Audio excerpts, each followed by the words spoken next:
Assalamualaikum warahmatullahi wabarakatuh. Selamat pagi, salam sejahtera bagi kita semua. Om Swastiastu, Namo Buddhayo, salam kebajikan.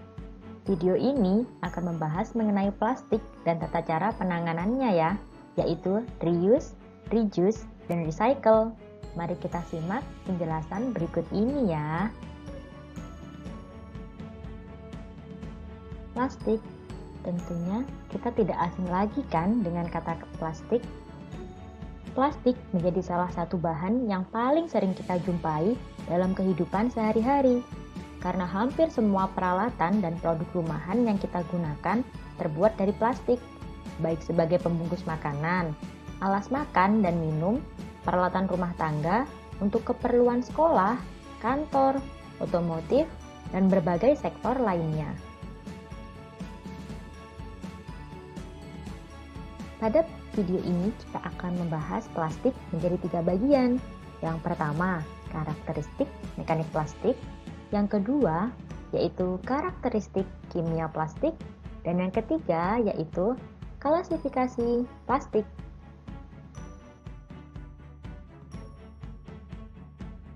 Bagian pertama yaitu karakteristik mekanik plastik. Sifat mekanik plastik sesuai dengan Standar Nasional Indonesia atau SNI ditunjukkan pada tabel di bawah ini ya.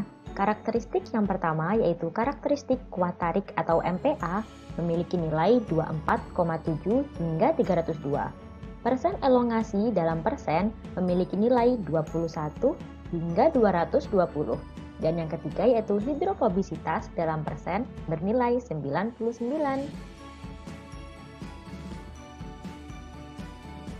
Selanjutnya yaitu klasifikasi plastik. Plastik diklasifikasikan menjadi 7. Yang pertama yaitu PETE atau PET dengan nama polimer polyethylene terephthalate, dan yang kedua yaitu HDPE atau PEHD dengan nama polimer high density polyethylene, dan yang ketiga yaitu PVC atau V dengan nama polimer polyvinyl chloride, dan yang keempat yaitu LDPE atau PELD dengan nama polimer low density polyethylene dan linear low density polyethylene, dan yang kelima yaitu PP atau polypropylene, dan yang keenam yaitu PS yaitu polystyrene, dan yang terakhir atau yang ketujuh yaitu other atau O atau plastik lainnya seperti akrilik, nilon, polikarbonat, dan polylactic atau biasa disebut dengan bioplastik atau PLA.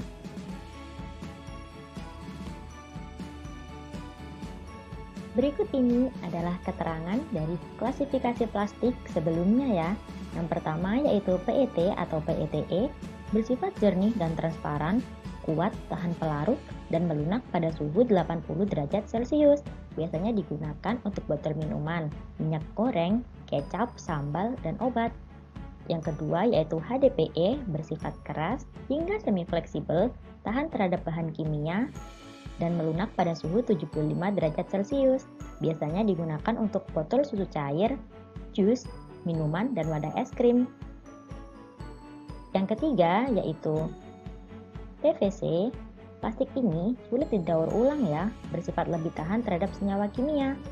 Biasanya digunakan untuk botol kecap, botol sambal, baki, dan plastik pembungkus.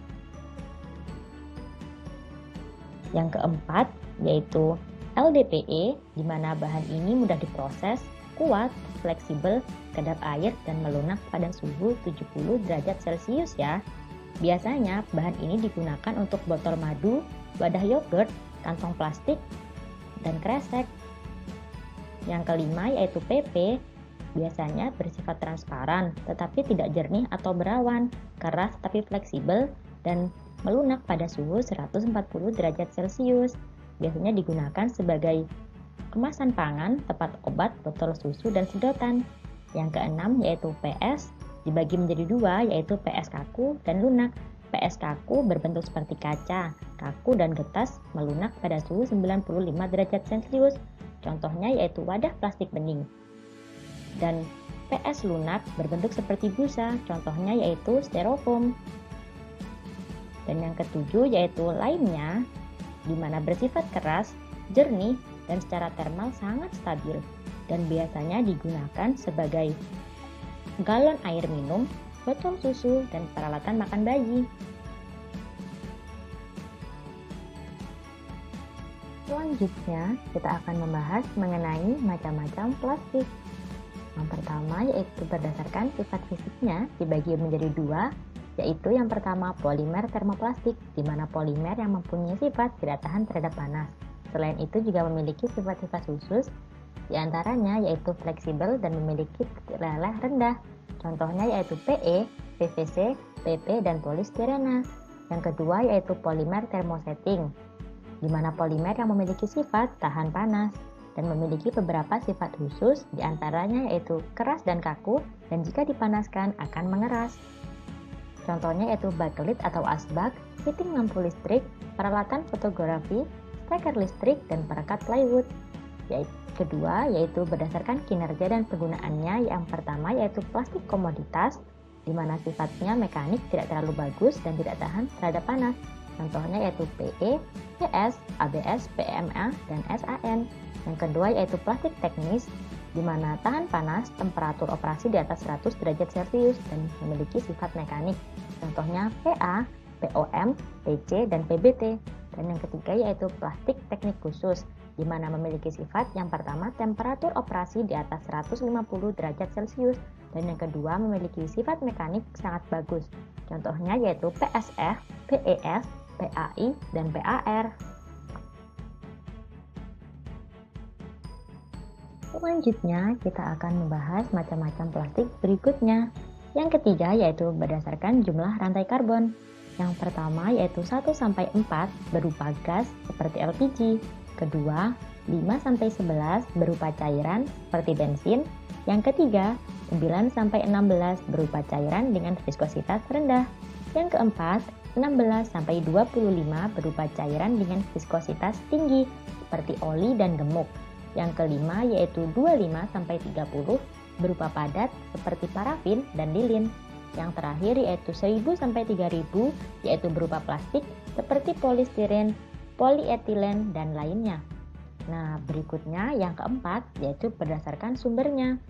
Yang pertama yaitu polimer alami, contohnya kayu, kulit binatang, kapas, karet alam, dan rambut. Yang kedua yaitu polimer sintetis, di mana tidak terdapat secara alami. Contohnya seperti nilon, poliester, polipropilen, dan polistiren.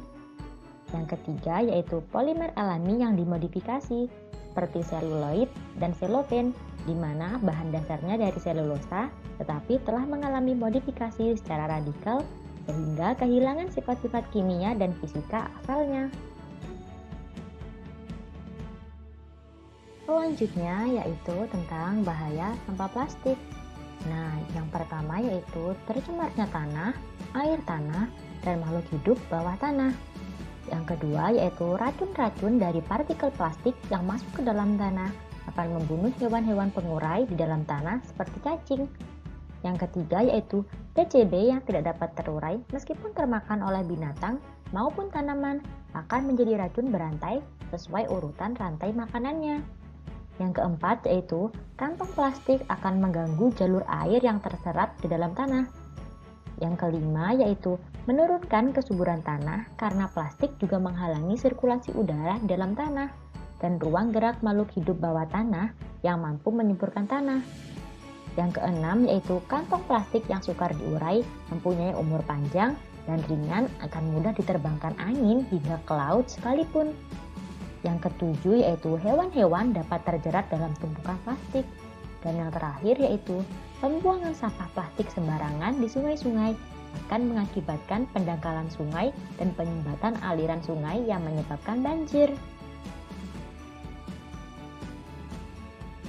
Materi berikutnya adalah 3R, reuse, reduce, dan recycle.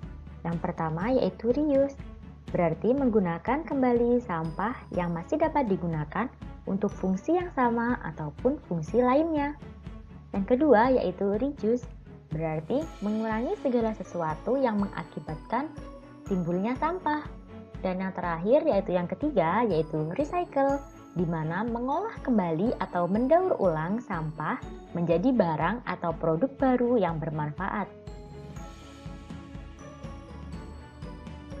Berikut ini merupakan contoh kegiatan dari 3R.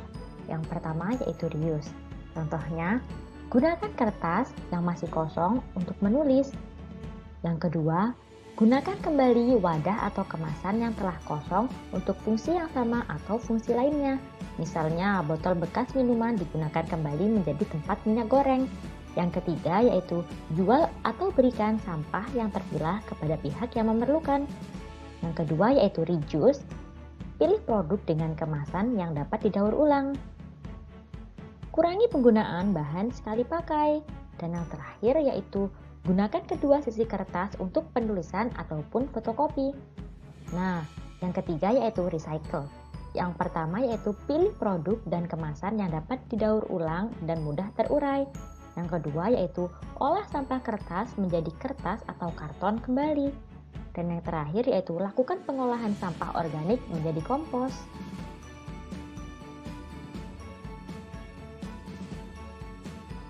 Terima kasih. Sekian materi tertulis dari video ini dan semoga dapat bermanfaat ya. Selanjutnya kita akan mempraktekkan contoh dari kegiatan recycle.